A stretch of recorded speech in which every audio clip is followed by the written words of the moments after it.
PM Modi ने गांधीनगर से नई वंदे भारत एक्सप्रेस को दिखाई हरी झंडी। ट्रेन में सवार होकर की यात्रा। प्रधानमंत्री नरेंद्र मोदी गुजरात के 2 दिवसीय दौरे पर हैं। पीएम मोदी ने आज गांधीनगर से वंदे भारत एक्सप्रेस के नए और अपग्रेड वर्जन को हरी झंडी दिखाई। नई वंदे भारत एक्सप्रेस ट्रेन गांधीनगर से मुंबई सेंट्रल के बीच चलाई गई है। इस दौरान पीएम मोदी ने ट्रेन में सवार होकर यात्रा भी की है। उन्होंने ट्रेन में सवार लोगों से बातचीत भी की है। नई वंदे भारत एक्सप्रेस से आरामदायक और बेहतरीन रेल यात्रा अनुभव के एक नए युग की शुरुआत हुई है। नई वंदे भारत एक्सप्रेस सबसे बहुप्रतीक्षित नवनिर्मित सेमी हाई स्पीड ट्रेन है। अब ये व्यावसायिक रूप से चलाई जा रही है। ये ट्रेन गुजरात और महाराष्ट्र राज्यों की राजधानियों को जोड़ते हुए गांधीनगर और मुंबई के बीच चल रही है। इस ट्रेन की विशेषताओं के बारे में बात करते हुए पश्चिम रेलवे जोन के सीपीआरओ सुमित कुमार ठाकुर ने कहा कि वंदे भारत एक्सप्रेस कई बेहतर सुविधाएं प्रदान करती है, जो यात्रियों को यात्रा अनुभव और उन्नत अत्याधुनिक सुरक्षा सुविधाएं जैसे विमान प्रदान करेगी। ठाकुर ने कहा कि ट्रेन में 160 किलोमीटर प्रति घंटे की परिचालन की गति है। उन्होंने कहा कि प्रत्येक कोच में 32 इंच की स्क्रीन लगी है। इसमें बैठे यात्रियों को सूचना प्रदान करेगी।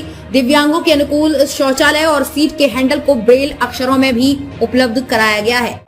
भारत माता की, भारत माता की, भारत माता की। आज 21वीं सदी के भारत के लिए, अर्बन कनेक्टिविटी के लिए और आत्मनिर्भर होते भारत के लिए एक बहुत बड़ा दिन है। थोड़ी देर पहले मैंने गांधीनगर मुंबई वंदे भारत एक्सप्रेस के तेज रफ्तार सफर का अनुभव किया। ये सफर था तो कुछ मिनटों का ही, लेकिन ये मेरे लिए बहुत गौरव से भरे क्षण थे। ये देश की 30 और गुजरात की पहली वंदे भारत ट्रेन है।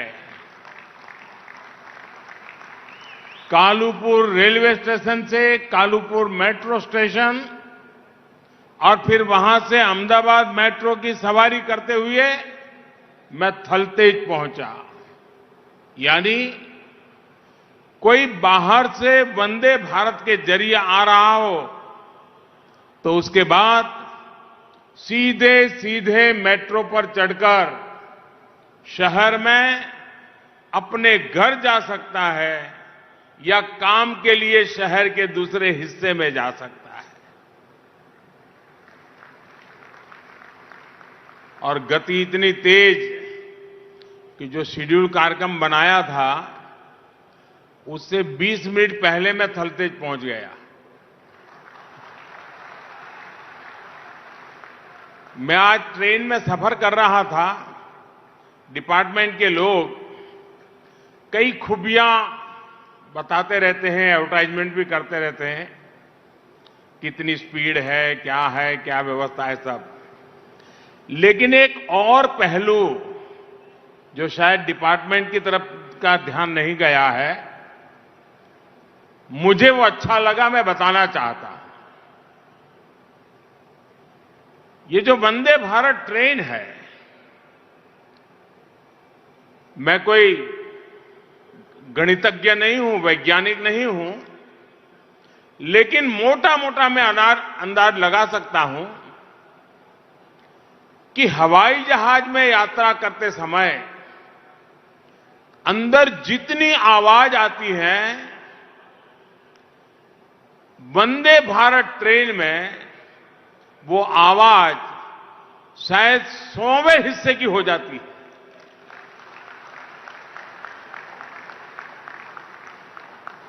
यानी 100 गुना ज्यादा आवाज विमान में होती है। विमान में अगर बातचीत करनी है तो काफी दिक्कत रहती है। मैं वंदे भारत ट्रेन में देख रहा था आराम से मैं लोगों से बातचीत कर रहा था, क्योंकि कोई आवाज ही नहीं थी बाकी। इसका मतलब जो लोग हवाई जहाज के आदी हैं, उनको अगर ये आवाज के विषय में ज्ञान हो जाएगा, मैं पक्का मानता हूं वो हवाई जहाज नहीं, वंदे भारत ट्रेन पसंद करेंगे।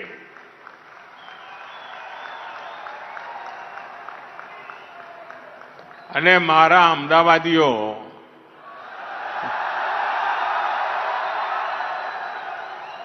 મારે આજે અમદાવાદને 100 સલામ કરવી છે।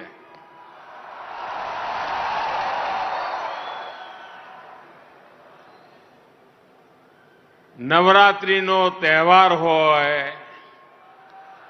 રાત આખી દાંડિયા ચાલતા હોય, આપણું શહેર કે આપણું ગુજરાત ઊંઘતું જ ના હોય, એવા નવરાત્રીના દિવસોમાં આ ધૂમ ધકતી ગરમીની વચ્ચે આટલો મોટો વિરાટ જનસાગર મેં પહેલી વાર જોયો છે ભાઈ।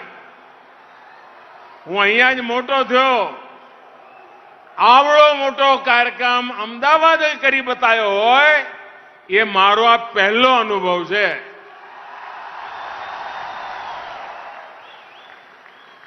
અને એટલા માટે અમદાવાદીઓને મારા 100 સલામ। અને એનો અર્થ એ થયો કે અમદાવાદીઓને મેટ્રો શું છે એની બરાબર સમજણ છે। मैं एक बार हमारा अर्बन डेवलपमेंटना मंत्रीओ जोड़े बात करी थी। मैं कहूं भाई तमे मेट्रो में आखा देश में करवी जोईए, आपणी जवाबदारी है, पण तमने अमदावादीओ सौथी वधारे रिटर्न आपशे। मने के केवी रीते? मैं कहूं साहेब अमारा अमदावादी है ने हिसाब लगावे कि ऑटो रिक्शा में जाऊं तो केटला पैसा थाय, केटलो टाइम जाए, કેટલી ગરમી ખાવી પડે, આને મેટ્રોમાં જવું તો આટલો તરત એ મેટ્રોમાં આવી જાય। સૌથી વધારે આર્થિક રીતે લાભ કરે એ અમદાવાદનો પેસેન્જર કરે। એટલે તમારા અમદાવાદમાં એક જમાનામાં હું અમદાવાદનો ઓટો રિક્ષા વાલો કરીને ગીત ગાતા હતા। हमें मेट्रो वालों एम करके गीत गाते। मैं सचमुच में आज अहमदाबाद को जितनी बधाई दूं, जितनी सलाम करो, उतनी कम है दोस्तों। आज अहमदाबाद ने मेरा दिल जीत लिया है।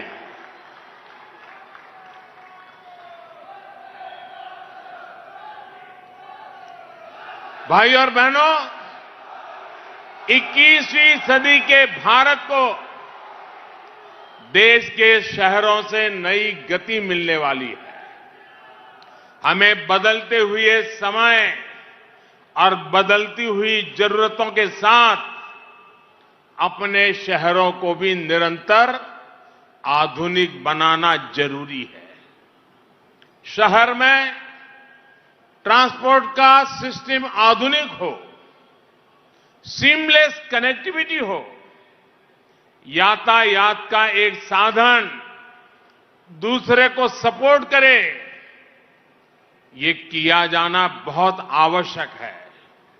और जो गुजरात में मोदी की पर बारीकी नजर रखने वाले लोग हैं, वो वैसे एक अच्छी जमात है और एक तेज जमात भी है।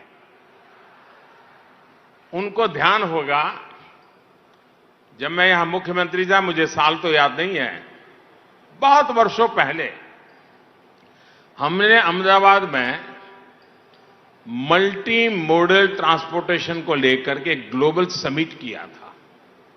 यानी उस समय भी मेरे दिमाग में चलता था, लेकिन कुछ विषय भारत सरकार के होने के कारण मैं तब नहीं कर पाया। अब आपने मुझे वहां भेजा तो मैंने अब ये कर दिया।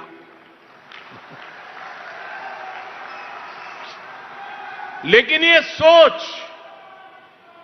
आज साकार होती हुई देखता हूं, और इसी सोच के साथ बीते 8 वर्षों में शहरों के इंफ्रास्ट्रक्चर पर इतना बड़ा निवेश किया जा रहा है।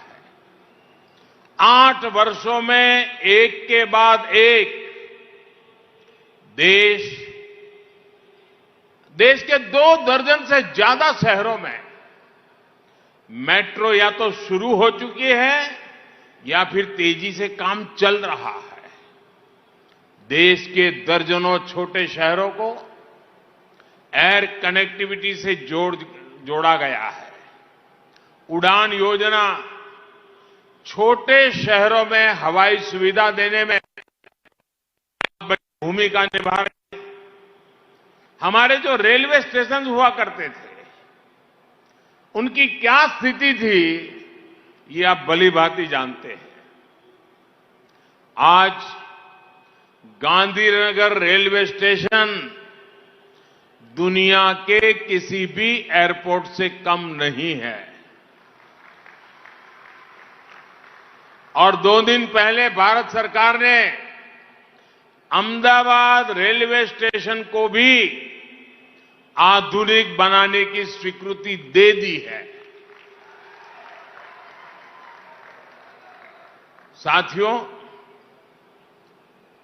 देश के शहरों के विकास पर इतना अधिक फोकस, इतना बड़ा निवेश इसलिए किया जा रहा है क्योंकि ये शहर आने वाले 25 साल में विकसित भारत के निर्माण को सुनिश्चित करने वाले हैं।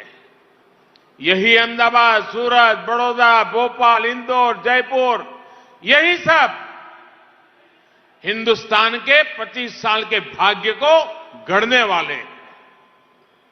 ये निवेश सिर्फ कनेक्टिविटी तक सीमित नहीं है, बल्कि दर्जनों शहरों में स्मार्ट सुविधाएं बन रही हैं, मूल सुविधाओं को सुधारा जा रहा है, मुख्य शहर के आसपास के इलाकों, सबब्स को विकसित किया जा रहा है।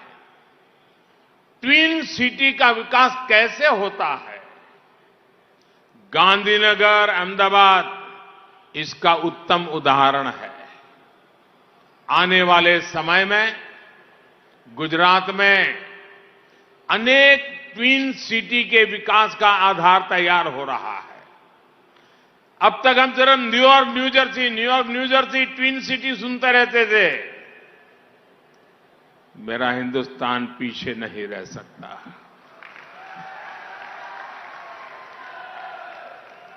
और आप अपनी आंखों के सामने देख सकते हैं अहमदाबाद, गांधीनगर का विकास, ट्विन सिटी का वो मॉडल।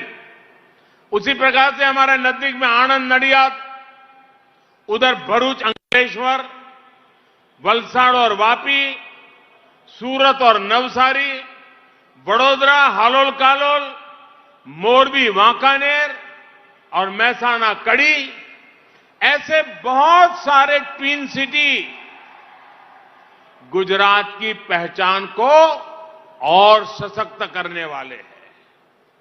पुराने शहरों में सुधार और उनके विस्तार पर फोकस के साथ साथ ऐसे नए शहरों का निर्माण भी किया जा रहा है जो ग्लोबल बिजनेस डिमांड के अनुसार तैयार हो रहे हैं।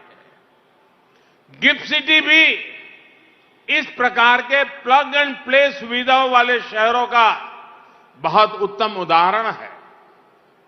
साथियों, मुझे याद है जब मैंने गिफ्ट सिटी की बात शायद 2005-6 में कही थी, और उस समय जो मेरा विजन था उसका एक वीडियो प्रेजेंटेशन किया था, तो बहुत लोगों को लगता था यार ये क्या बातें करते हैं, कुछ हमारे देश में हो सकता है ऐसा। मैंने उस समय लिखा हुआ पढ़ा भी है और सुना भी है। आज गिफ्ट सिटी आपकी आंखों के सामने खड़ा हो चुका है दोस्तों, और देखते ही देखते हजारों लोगों को रोजगार देने वाला केंद्र बन रहा है। साथियों, एक समय था जब अहमदाबाद में ट्रांसपोर्ट का मतलब क्या, આપણે ત્યાં અમદાવાદમાં ટ્રાન્સપોર્ટ એટલે લાલ બસ, લાલ દરવાજા, લાલ બસ અને હરીફરીને રિક્ષાવાળો. साथियों, जब मुझे गुजरात ने अपनी सेवा का अवसर दिया तो मेरा सौभाग्य रहा कि हम यहां बीआरटी कॉरिडोर पर काम कर पाए. ये भी देश में पहला था. मुझे तो बीआरटी बस की पहली यात्रा का साक्षी बनने का सौभाग्य भी मिला था. और मुझे याद है, लोग विदेश से आते थे तो अपने परिवार को कहते थे कि इस बार जब गुजरात जाएंगे तो जरा बीआरटी में ट्रैवल करना है, बहुत पढ़ा है, बहुत सुना है. साथियों, तब भी कोशिश यही थी कि सामान्य नागरिक, सामान्य जन, उनकी सुविधा कैसे बढ़े, उनके लिए सीमलेस कनेक्टिविटी का लाभ कैसे मिले. और लोकतंत्र और शासन का यह काम होता है कि सामान्य नागरिक की आवश्यकताओं के अनुसार और देश को नई ऊंचाइयों पर ले जाने के संकल्प के साथ विकास की यात्रा को इन दो पटरी पर चलाना होता है. आज उसी सपने को भव्य रूप से हम सच होते देख रहे हैं. मैं इस अवसर पर हृदय से आप सभी लोगों को बहुत बहुत बधाई देता हूं. साथियों, आज अहमदाबाद मेट्रो के लगभग 32 किलोमीटर सेक्शन पर यात्रा शुरू हुई है. और ये आपको सुनकर के आश्चर्य होगा, भारत में मेट्रो की शुरुआत हुई तब से अब तक में ये पहली बार ऐसा रिकॉर्ड बना है कि एक ही साथ 32 किलोमीटर करीब करीब उसकी यात्रा का लोकार्पण हुआ है. इसकी और एक विशेषता रही है, रेलवे लाइन के ऊपर से मेट्रो ट्रैक के निर्माण की मुश्किल चुनौतियों के बावजूद ये काम तेजी से पूरा हुआ है. इससे मेट्रो के लिए अतिरिक्त जमीन की जरूरत भी नहीं पड़ी. आज मेट्रो के पहले फेज का लोकार्पण हुआ है. वहीं फेज 2 में गांधीनगर को कनेक्ट किया जा रहा है. भाइयों और बहनों, अहमदाबाद और मुंबई के बीच शुरू हुई वंदे भारत ट्रेन से देश के दो बड़े शहरों के बीच सफर को आरामदायक भी बनाएंगी और दूरी को भी कम करेगी. सामान्य एक्सप्रेस ट्रेन अहमदाबाद से मुंबई पहुंचने में करीब करीब 7, साढ़े 7, 8, साढ़े 8 घंटे लगा देती है. कभी कभी उससे भी ज्यादा समय लगता है. शताब्दी ट्रेन भी कभी 6, साढ़े 6, 7, साढ़े 7 घंटे तक समय ले लेती है. लेकिन वंदे भारत ट्रेन अब ज्यादा से ज्यादा 5.5 घंटे में ही अहमदाबाद से मुंबई पहुंचा देगी. धीरे धीरे इसमें और सुधार होने वाला है. और आज जब मैं वंदे भारत ट्रेन को बनाने वाले, चेन्नई में बन रही थी, उसके बनाने वाले सारे इंजीनियर, वायरमैन, फिटर, इलेक्ट्रिशियन, इन सब से मिला और मैंने उनको पूछा, बोले साहब आप हमें काम दीजिए, हम इससे भी अच्छा बनाएंगे, इससे भी तेज बनाएंगे और जल्दी से बनाएंगे. मेरे देश के इंजीनियर्स, टेक्नीशियंस, इनका ये आत्मविश्वास, उनका ये भरोसा मुझे इस बात पर विश्वास से कहने के लिए प्रेरित करता है कि देश इससे भी तेज गति से बढ़ने वाला है. यही नहीं, बाकी ट्रेनों की तुलना में इसमें ज्यादा यात्री सफर कर पाएंगे. मैं एक बार काशी से स्टेशन पे पूछ रहा था, मैंने कहा भाई वंदे भारत ट्रेन का क्या एक्सपीरियंस है? बोले सबसे ज्यादा टिकट वंदे भारत की जा रही है. मैंने कहा वो तो कैसे संभव है? बोले साहब गरीब लोग इसमें जाना पसंद करते हैं, मजदूर लोग जाना पसंद करते हैं. मैंने कहा क्यों? बोले साहब उनकी दो लॉजिक है। एक, लगेज काफी अंदर जगह है ले जाने के लिए, और दूसरा, इतना जल्दी पहुंच जाते हैं कि जाकर के काम करते हैं तो उतने घंटे टिकट का जो पैसा है वो भी निकल जाता है। ये वंदे भारत की ताकत है।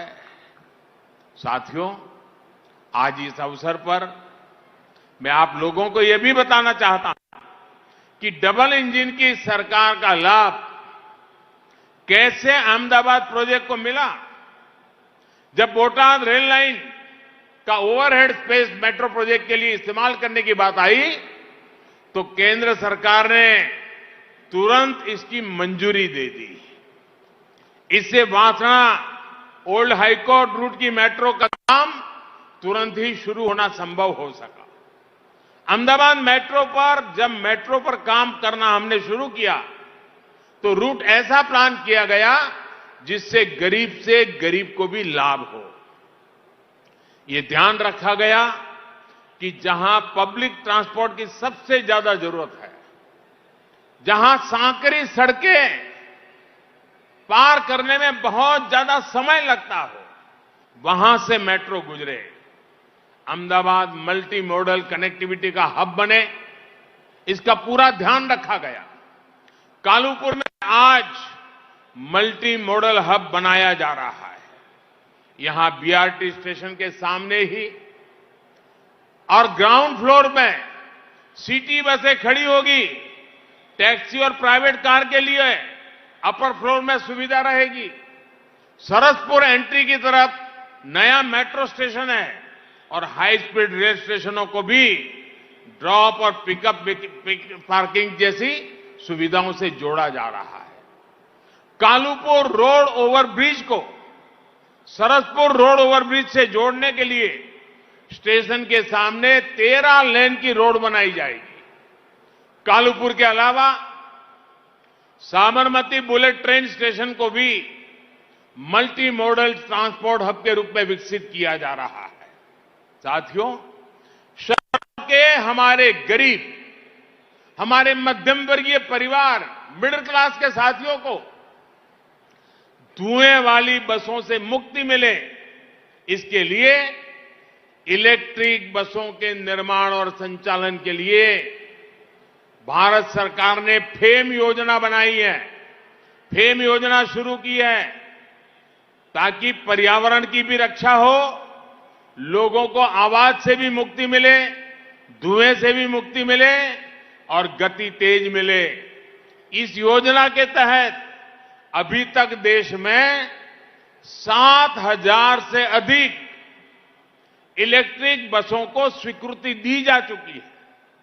इन बसों पर केंद्र सरकार लगभग 3,500 करोड़ रुपए खर्च कर रही है। गुजरात के लिए भी अभी तक 850 इलेक्ट्रिक बसें स्वीकृत हो चुकी हैं, जिनमें से अनेक बसें आज यहां सड़कों पर उतर भी चुकी है।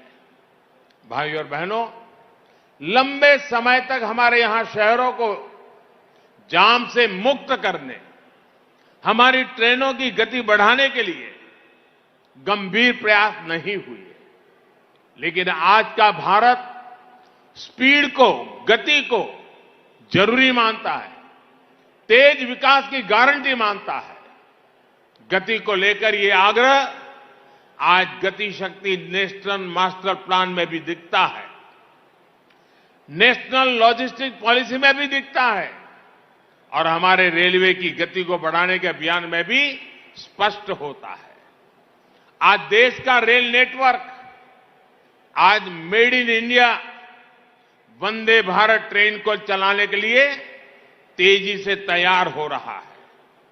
180 किलोमीटर प्रति घंटा तक की रफ्तार पकड़ने वाली ये ट्रेनें भारतीय रेलवे की दशा भी बदलेंगे, दिशा भी बदलेंगे, ये मेरा पूरा विश्वास है। अगले साल अगस्त महीने तक 75 वंदे भारत एक्सप्रेस ट्रेनें चलाने के लक्ष्य को हम तेजी से काम कर रहे हैं।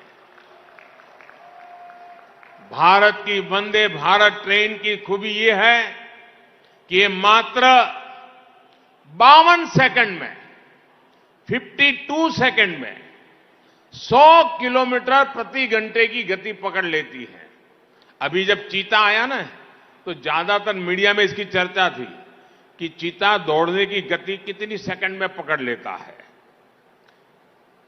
हम 52 सेकंड में ये ट्रेन, साथियों, आज देश के रेल नेटवर्क का बहुत बड़ा हिस्सा मानव रहित फाटकों से मुक्त हो चुका है। ईस्टर्न और western corridor, dedicated freight corridor जब तैयार हो जाएगा तो मालगाड़ी की स्पीड भी बढ़ेगी और पैसेंजर ट्रेनों में होने वाली देरी भी कम होगी।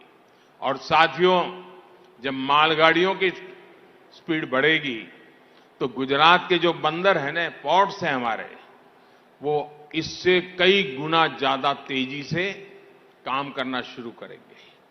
हिंदुस्तान दुनिया भर में पहुंचने लग जाएगा, हमारा माल एक्सपोर्ट होने लग जाएगा और विदेश से जो सामान आता है वो भी बहुत तेजी से हमें आगे ले जाएगा।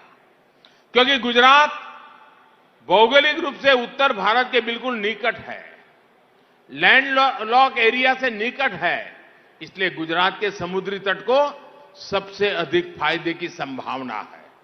पूरे सौराष्ट्र और कच्छ को बहुत ज्यादा बेनिफिट होने वाला है। साथियों, स्पीड के साथ साथ आज इंफ्रास्ट्रक्चर विकास को लेकर सोच में भी बहुत बड़ा बदलाव आया है। पिछले 8 वर्षों में हमने इंफ्रास्ट्रक्चर को जन आकांक्षा से जोड़ा है। एक समय वो भी था जब इंफ्रास्ट्रक्चर को लेकर घोषणाएं सिर्फ चुनावी नफे नुकसान को ध्यान में रखकर की होती थी। टैक्स पेयर की कमाई का उपयोग राजनीतिक स्वार्थों के लिए ही किया जाता था। डबल इंजन की सरकार ने इस सोच को बदला है। स्थायी प्रगति का आधार मजबूत और दूरदर्शी सोच के साथ बना हुआ इंफ्रास्ट्रक्चर होता है। आज इस सोच के साथ भारत काम कर रहा है, भारत दुनिया में अपनी जगह बना रहा है। साथियों, आजादी के अमृत काल में विकसित भारत के निर्माण के लिए, आधुनिक इंफ्रास्ट्रक्चर के निर्माण को हमें और गति देनी होगी। गुजरात में डबल इंजन सरकार इसके लिए गंभीरता से प्रयास भी कर रही है। मुझे विश्वास है कि सबका प्रयास से ये काम हम चाहते हैं उस समय तक हम धरती पर उतार करके रहेंगे, ये मैं विश्वास दिलाता हूं। साथियों, आज का दिन महत्वपूर्ण है, लेकिन मैं आज गुजरात के लोगों से एक और काम के लिए रिक्वेस्ट करना चाहता हूं। मुझे अब मालूम है अभी 2-4 दिन में जब मेट्रो सबके लिए खुली हो जाएगी तो जल्दी जाना देखना बहुत लोग जाएंगे, लेकिन मैं चाहता हूं हमारे 9वीं 10वीं 11वीं 12वीं के बच्चे, हमारे इंजीनियरिंग के स्टूडेंट्स रेलवे से, अर्बन मिनिस्ट्री से बात करके, मेट्रो वालों से बात करके जाकर के अध्ययन करें कि इतने गहरी खुदाई करके ये रेलवे स्टेशन कैसे बने होंगे, कितना खर्च करना पड़ा होगा, ये पैसा किसका है? हम देशवासियों का है। एक बार हम ये शिक्षा देते रहेंगे कि ये काम कैसे हुआ है, कितना बड़ा हुआ है, कितने समय में हुआ है, किस किस प्रकार की टेक्नोलॉजी लगी है, तो हमारे बच्चों के विकास के लिए भी काम आएगा। और इसलिए मेरा आग्रह रहेगा शिक्षा विभाग से कि मेट्रो स्टेशनों की मुलाकात सिर्फ मेट्रो ट्रेन में सफर करने के लिए नहीं, उनको दिखाया जाए कि ये कैसे बना है, कैसे चलता है, क्या काम करता है, इतना नीचे टनल कैसे बनी होगी, इतनी लंबी लंबी टनल कैसे बनी होगी। उनको एक विश्वास पैदा होगा कि टेक्नोलॉजी से देश में क्या प्रगति हो रही है और उनकी ओनरशिप बनेगी। जब आप मेरे देश की नई पीढ़ी को, ये तुम्हारा है, ये तुम्हारे भविष्य के लिए है, जब एक बार मेरे नौजवान को इस बात का एहसास होगा, वो कभी भी किसी आंदोलन में ऐसी प्रॉपर्टी पर हाथ लगाने की कोशिश नहीं करेगा। उसको उतना ही दर्द होगा जितना उसके अपनी घर की प्रॉपर्टी का नुकसान होता है। उसकी साइकिल को अगर थोड़ा नुकसान होता है तो जो दर्द होता है, वो दर्द उसको मेट्रो को नुकसान होने से होने वाला है। लेकिन इसके लिए हम सबका दायित्व है, हम हमारी नई पीढ़ी को प्रशिक्षित करें, उनकी संवेदनाओं को जगाएं। वंदे भारत कहते ही मां भारती का चित्र मन के अंदर आना चाहिए। मेरी भारत मां के उज्जवल भविष्य के लिए ये वंदे भारत दौड़ रही है, जो वंदे भारत देश को दौड़ाने वाली है। ये मिजाज, ये संवेदनशीलता, ये शिक्षा के नए नए माध्यम, क्योंकि नेशनल एजुकेशन पॉलिसी में व्यवस्था है कि आप बच्चों को उन स्थानों पर ले जाकर के उनको दिखाइए। अगर घर में मटका है तो उसको बताइए, कुम्हार के घर ले जाकर के वो मटका कैसे बनाता है। उसे ये मेट्रो स्टेशन भी दिखाने चाहिए, मेट्रो की सारी व्यवस्थाएं समझानी चाहिए। आप देखिए, उन बच्चों के मन पर वो भाव बनेगा, उसको भी कभी लगेगा मैं भी इंजीनियर बन जाऊं, मैं भी मेरे देश के लिए कोई काम करूं। ऐसे सपने उनके अंदर बोए जा सकते हैं दोस्तों। इसलिए मेट्रो सिर्फ सफर के लिए नहीं, मेट्रो सफलता के लिए भी काम आनी चाहिए। इसी एक अपेक्षा के साथ मैं फिर एक बार आज अहमदाबाद वासियों को, गुजरात के लोगों को और देशवासियों को ये बहुत बड़ी सौगात देते हुए गर्व महसूस करता हूं, संतोष अनुभव करता हूं और आप सबको बहुत बहुत बधाई देता हूं। मेरे साथ पूरे हाथ ऊपर करके पूरी ताकत से बोलिए, भारत माता की, भारत माता की, भारत माता की। बहुत बहुत धन्यवाद।